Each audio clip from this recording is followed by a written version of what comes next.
ठीक है विनोद जी, कहा जा रहा है कि और भी धाराएं होनी चाहिए और भी इसमें सख्ती होनी चाहिए। एक सवाल, दो सवाल है बड़े सिंपल से। एक तरफ प्रशासनिक और पुलिस जिम्मेदारी जो हम देख रहे हैं, गिरफ्तारियां हो रही, और दूसरी सामाजिक जिम्मेदारी जो दोनों पक्षों की तरफ से, जो भी पक्ष हो उनकी तरफ से हो कि आगे शांति बनी रहे।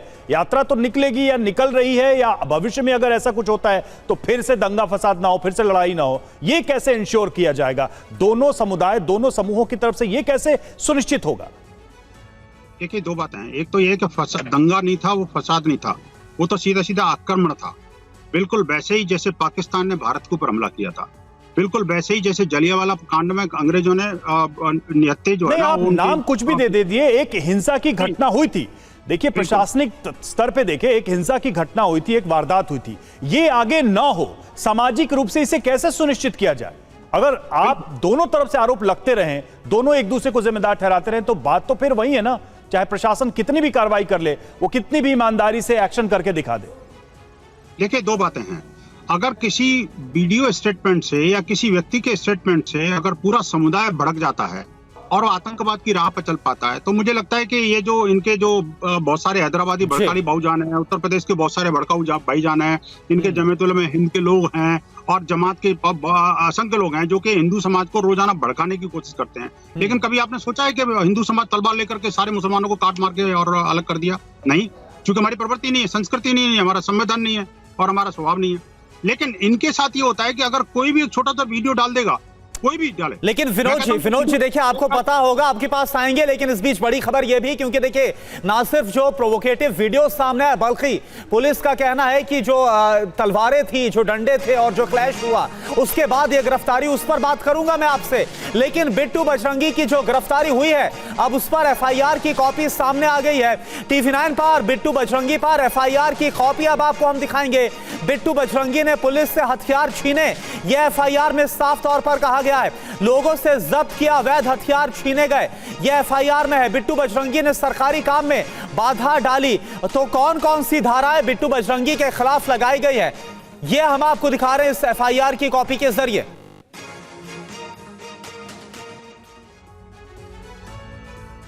और देखिए बिट्टू बजरंगी पर एफआईआर में क्या क्या लिखा गया है उसको भी हम समझ लेते हैं। आरोप क्या है बिट्टू बजरंगी के ऊपर? जो एफआईआर की कॉपी है वो हमारे पास है, वो हम आपको बता रहे हैं।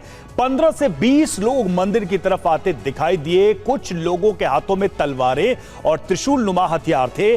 पुलिस ने लोगों को रोकने और हथियार जब्त करने की कोशिश की तो वो लोग तैश में आ गए। पुलिस ने के खिलाफ नारे लगाने लगे, पुलिस के साथ हाथापाई करने लगे। पुलिस ने भीड़ से तलवारें, त्रिशूल नुमा हथियार छीनकर गाड़ी में रखे, जिसके बाद बिट्टू बजरंगी और उसके साथी पुलिस की गाड़ी के आगे बैठ गए। बिट्टू बजरंगी और उसके साथियों ने जब्त किए अवैध हथियार छीन लिए। पुलिस की गाड़ी के शीशे खोलकर जोर जबरदस्ती की और तलवार त्रिशूल छीन लिए। अवैध हथियारों से लैस बिट्टू बजरंगी ने पुलिस के काम में बाधा डाली, पुलिस को धमकी दी और कानून के खिलाफ काम किया। यह सब कुछ मेंशन है बिट्टू बजरंगी और उसके साथियों के खिलाफ एफआईआर में। और आप देखिए, अब गिरफ्तारी हो गई और गिरफ्तारी से पहले नो हिंसा पर बिट्टू बजरंगी ने TV9 भारतवर्ष से बात की थी। आप सुनिए उस वक्त बिट्टू बजरंगी ने कहा क्या था। इस वक्त हमारे साथ बातचीत करने के लिए बिट्टू बजरंगी मौजूद है, सीधे उनसे बातचीत करते हैं। बिट्टू जी, सबसे पहले आप पर नूही हिंसा का आरोप लग रहा है। कहा जा रहा है कि आपके भड़काऊ भाषण के चलते ये सारी चीजें हुई हैं। क्या कहेंगे आप? सबसे पहले आपकी इस पर प्रतिक्रिया चाहिए। मैंने कोई भड़काऊ भाषण नहीं दिया और जो भी कोई टिप्पणी थी उस पर पुलिस प्रशासन ने मेरे पे मुकदमा दर्ज किया और मुकदमा दर्ज करने के बाद कल मैं कोर्ट से जमानत लेके मैं अपने घर आ गया। दूसरी बात, मैंने उन लोगों के लिए ये सारी बातें बोली थी कि जिन्होंने मुझे लगातार धमकियां, गाली गलौज और मेरे पास वीडियो ऑडियो सब कुछ है। उन्होंने गंदे अभद्र भाषा में मुझसे बोला तू आकर दिखा ये वो, और इस तरह से तेरे साथ ऐसा कर देंगे। तो मैंने उनके लिए बोला था, ना कि सभी के लिए। पुनीत हमारे साथ इस वक्त जुड़े हुए। पुनीत, अब सवाल यह है कि बिट्टू बजरंगी या उसके समर्थकों या उसके पक्ष की तरफ से क्या कहा जा रहा है, क्या दलीलें दी गई हैं? क्योंकि एफआईआर में कई आरोप है और अब कार्रवाई भी हो गई।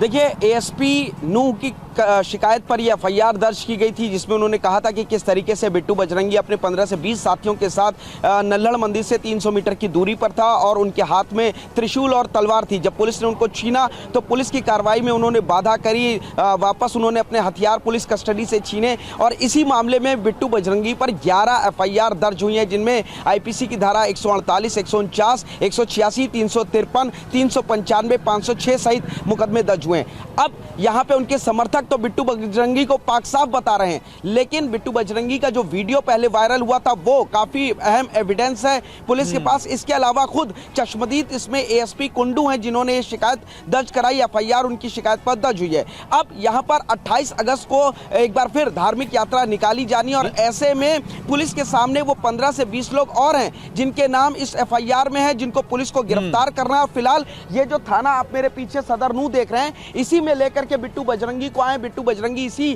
थाने के अंदर मौजूद है और पुलिस लगातार उससे पूछताछ कर रही है, जानने की कोशिश कर रही है कि वो जो तलवार और त्रिशूल थे वो कहां से इनको मिले और फिलहाल वो तलवार और त्रिशूल कहां पे है। हथियार बरामद करना भी पुलिस के लिए बहुत बड़ी इस वक्त चुनौती है और इसीलिए पुलिस आज कोर्ट में पेश करके बिट्टू बजरंगी को उनसे पुलिस रिमांड की कोशिश करेगी, ताकि बिट्टू के तमाम जो 15 से 20 साथी हैं उनके बारे में पता लगे, हथियार कहां है वो पता लगे और हथियारों को बरामद कर सके। इसके अलावा उनकी आगे की स्ट्रेटेजी क्या थी, ये तमाम सवालों के जवाब पुलिस को चाहिए और इसीलिए आज बिट्टू की रिमांड पुलिस के लिए काफी ज्यादा अहम हो जाती है। बिल्कुल, बिट्टू की जो रिमांड है काफी अहम हो जाती है, जिसकी पूरी कोशिश की जाएगी।